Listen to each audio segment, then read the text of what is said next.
Well, I took the heads off of the 340. I started getting water into the number 3 cylinder right here, and that's after I got the torque converter or the stall converter put in and got it running. And I noticed water coming out of the left side exhaust, so I checked the oil pressure, and the oil was milky. So unbeknownst, here's the head. I had both of them resurfaced. I took both of them off, had them resurfaced.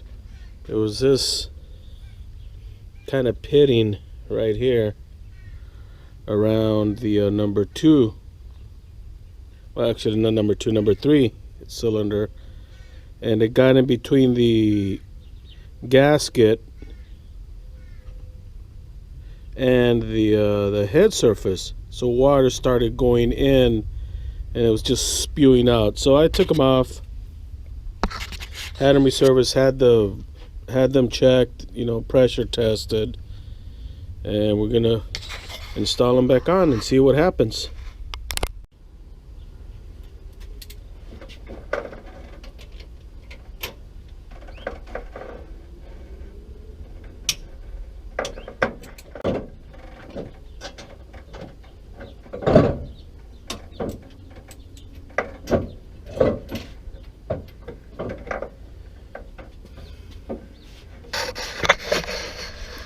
Kind of hard to torque these heads with the header in place, but in order to take these headers out I have to take the steering column off, so I'll just keep doing it slowly but surely.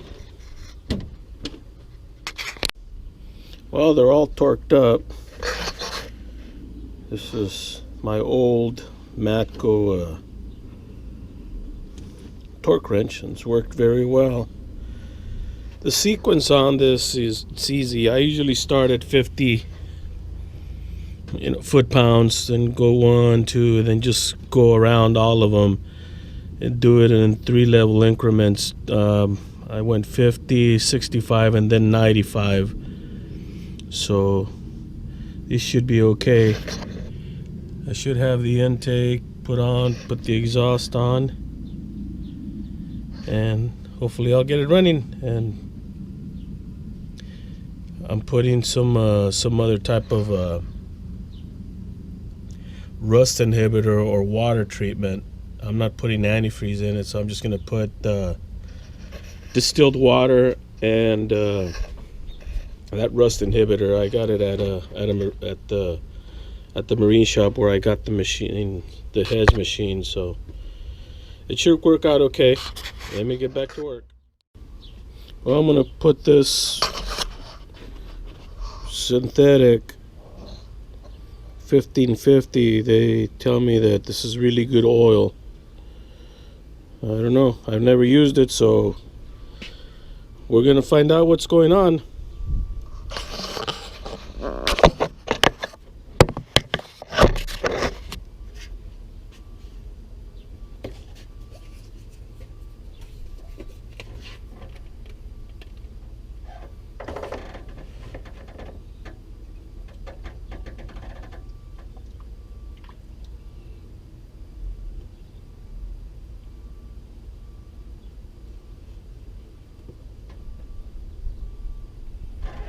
It looks like transmission fluid. Now I'm kind of skeptical. It says engine oil.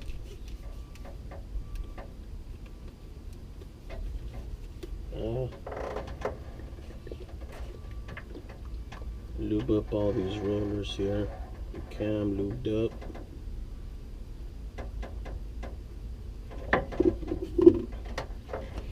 Let it all drain out.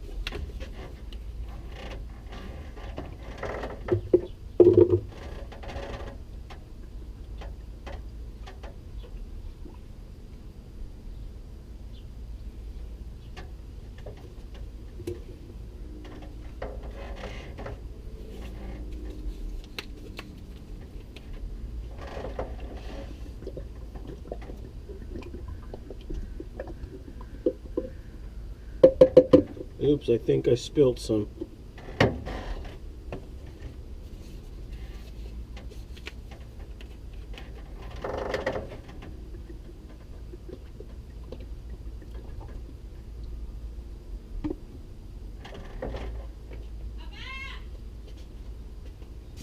Yes, Mama.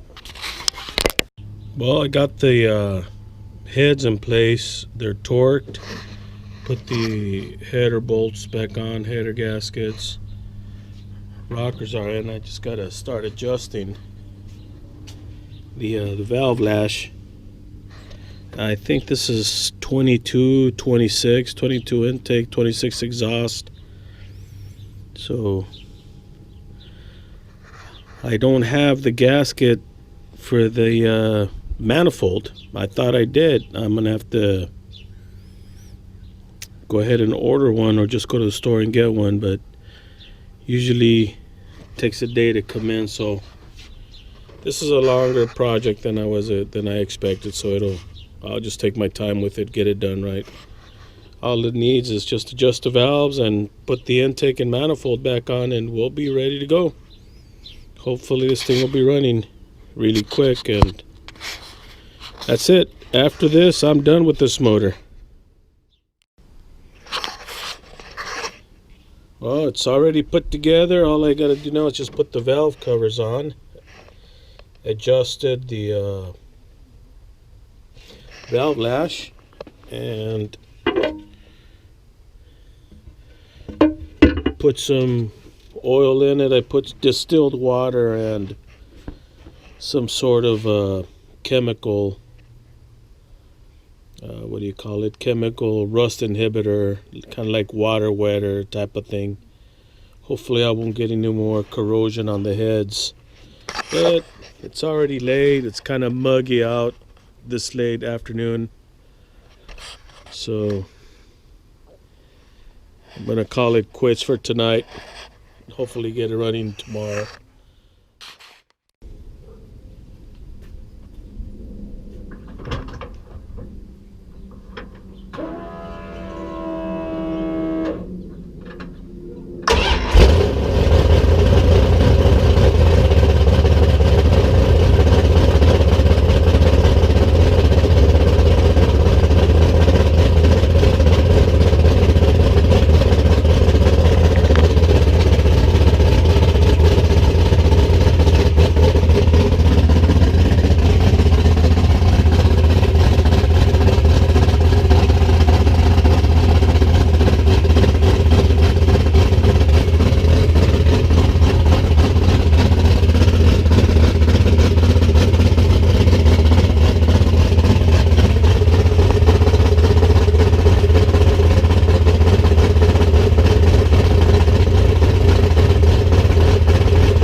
Well, that's the startup on the 73. Got a small leak right there. Got to tighten up that valve cover gasket. But it sounds good. I hope there's no more water in the oil. Doesn't look like it. We'll find out. We'll see what's going on. Hopefully this thing will run good at the track. We'll see what happens. Thanks for watching.